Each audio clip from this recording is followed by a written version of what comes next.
First of all, I thank you, dear Dr. Kadri, for the invitation. Prime Minister De Wever, Minister President Diependale, dear representatives of European industries and social partners, ladies and gentlemen, it's a pleasure to be back here with you in Antwerp, exactly 1 year after our first meeting. And indeed, last year I came to Antwerp to listen to your worries. And it was a new start for industrial policy in Europe at that time. Since then, we at the Commission held dedicated dialogues with most of your strategic sectors, including a social dialogue just last week. And I must tell you, I'm very grateful for these dialogues because the results have shaped the priorities of my new Commission. And indeed, today we have approved in College the Clean Industrial Deal. And the Clean Industrial Deal, if you look at it, delivers on each and every one of the 10 recommendations in the Antwerp Declaration. So, your central demand was to make a clear business case for Europe. And I'm willing to do that. But before I address the challenges, let me start with a quick view on the strength that we have in Europe. Europe has got talent. We produce 1/4 of all clean tech patents in the world. That is more than both in China and the United States. Europe has a top-class infrastructure and we are investing in it. If you take, for example, the hydrogen sector. Last year, final investment decisions on electrolyzers in Europe have quadrupled compared to the year before. That is the fastest growth worldwide. Europe has a clear roadmap and we stay the course. Last year, our emissions from the energy sector went down by almost 10%, while the consumption of energy went up by 1%. And yes, we are on track to achieve our 55% emission reduction target for 2030. And this gives you the predictability you need to plan your investments. At the same time, I know that too many obstacles still stand in your way. And, Prime Minister, you have mentioned some of them, from the high energy prices, indeed structurally too high energy prices, to excessive regulatory burden without any question. We know all too well that production costs have increased, specifically for energy-intensive industries. The demand for clean products has dipped and some investments have moved to other regions, so we must turn the tide. And this is the central goal of the Clean Industrial Deal. We want to cut the ties that still hold you back, so that Europe can not only be a continent of industrial innovation, but also a continent of industrial production. And I want to highlight 4 areas on how we plan to do this. First, we have to, and we want to invest more than ever in innovation, innovation, innovation. It's actually one of the first demands in the Draghi report, close the innovation gap. Europe is a front runner, for example, in the global race for clean tech. Let me give you 3 figures. Here in Europe, we have 30% of all innovative companies in electrolyzer technologies worldwide, 30%. We have 20% for carbon capture and storage, CCUS, and even 40% for wind and heat pump technology.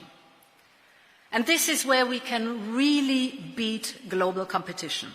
But I know that too often these companies struggle to grow and bring their solutions into industrial scale. This is where the problem sits. So what do they need? First and foremost, they need access to capital, to finance. And I will not speak about completing a deep and liquid capital market today. This is absolutely for us paramount, the Capital Markets Union. But they also need public investment. As a first step, we will make a European financing instruments much stronger. Our Innovation Fund has financed many groundbreaking projects, including here in the port of Antwerp.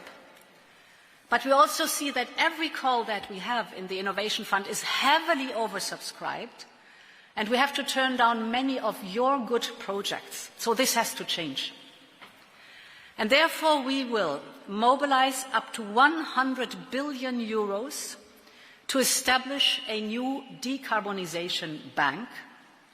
We will soon launch new auctions on industrial decarbonisation, building on the very successful model that you all know of the hydrogen bank. So the decarbonisation bank is the same principle like the hydrogen bank. Important is, this is a market-based system that rewards the most innovative and the most competitive companies. And this is just what we need. We need competition, we need them innovative, but they need access to finance. We will finance them with resources from our emission trading system. The message you gave me last year was loud and clear. You said, this money that comes from the industry should be reinvested into the industry. So that's what we are exactly doing now. So we're coming back to the promise we gave you last year. In addition, we will present a new state aid framework. State aid for decarbonisation and clean tech will be approved faster, it will last longer, and it will give you more predictability to speed up the innovation. And let me tell you, I understand very well that it's not only in state aid, only about European competition, but it's about global competition. So we've learned the lesson of the last mandate.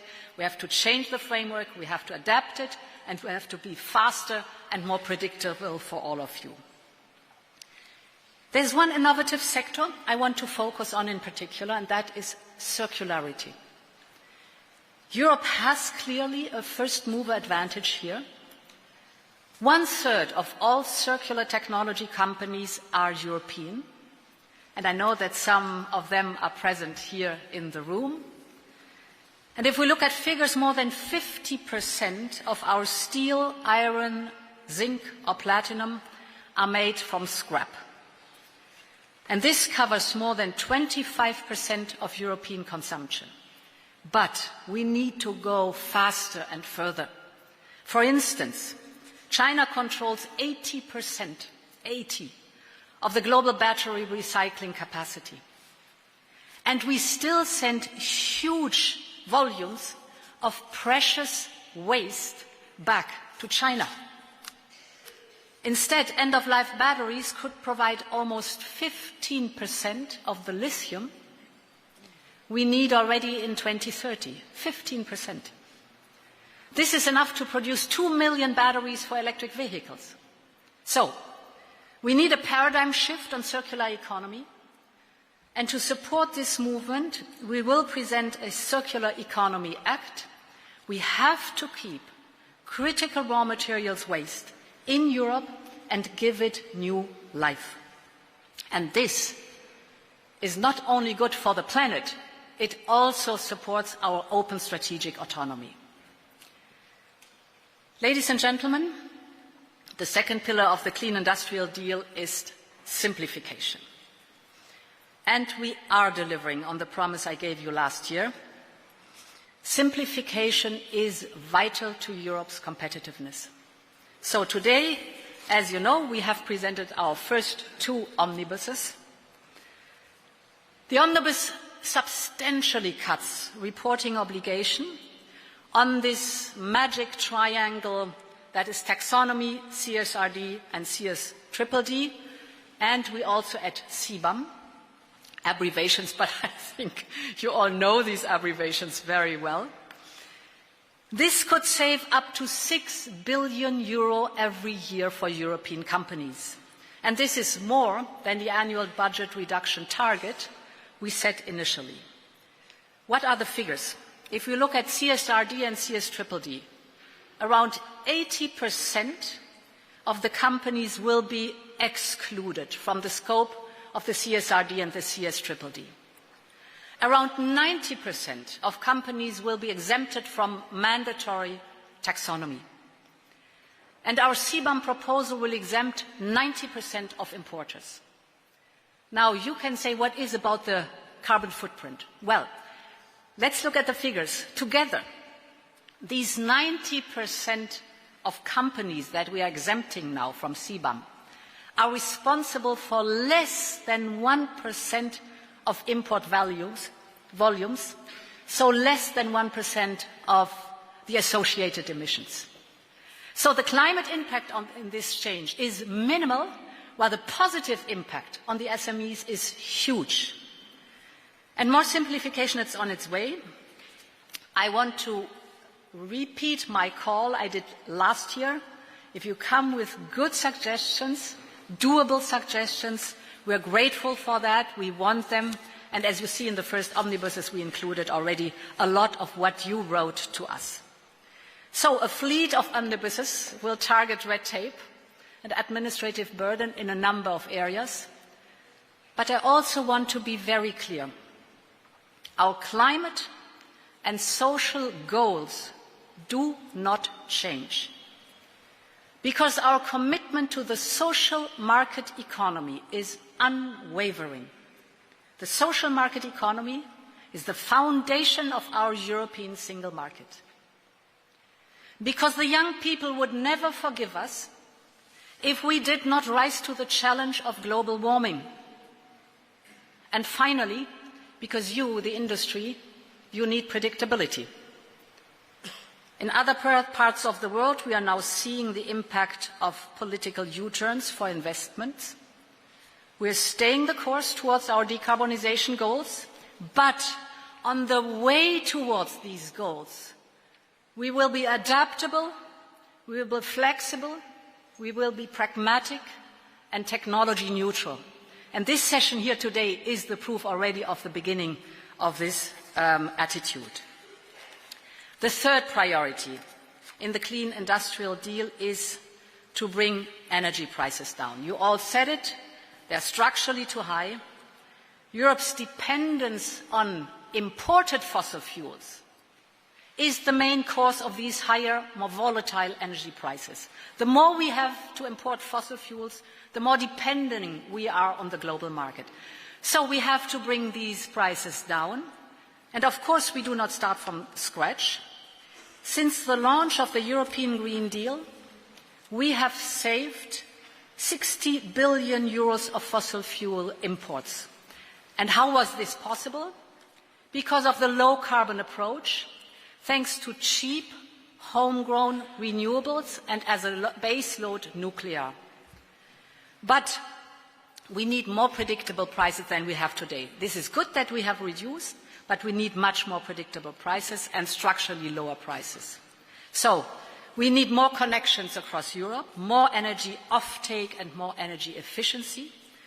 And all of this and much, much more is at the heart of the so-called Affordable Energy Action Plan that we also have presented today and that accompanies the Clean Industrial Deal. The Affordable Energy Action Plan is a lot about accelerating the rollout of clean energy and electrification. It is about ensuring well-functioning gas markets. We have sometimes quite strange distortions of the gas markets. And it is about completing interconnections and grids. And actually, earlier this month, I was in Lithuania to celebrate with them their newly won energy independence. Because what have they done? They have finally decoupled the electricity grid from Russia and coupled it to the European Union grid. And for the Baltics, this is not only about energy. This was very deeply about sovereignty, this is vital, and this is strategic. And we should do the same on our entire continent, connect our energy systems, upgrade our grids, speed up the permitting. I speak to myself and to all my colleagues in the political functions, speed up the permitting, and make our low-carbon energy available all across Europe. So we will systematically, with this Affordable Energy Action Plan, remove remaining obstacles so that we build a true energy union. Ladies and gentlemen, the last priority that I want to mention of the Clean Industrial Deal, and it is much, much bigger, but you can read it, is to adapt to a harsher global competition. To remain open to the world, that's so important. That has always been the hallmark of the European Union. Seizing the new opportunities that are there and connecting to growth centres.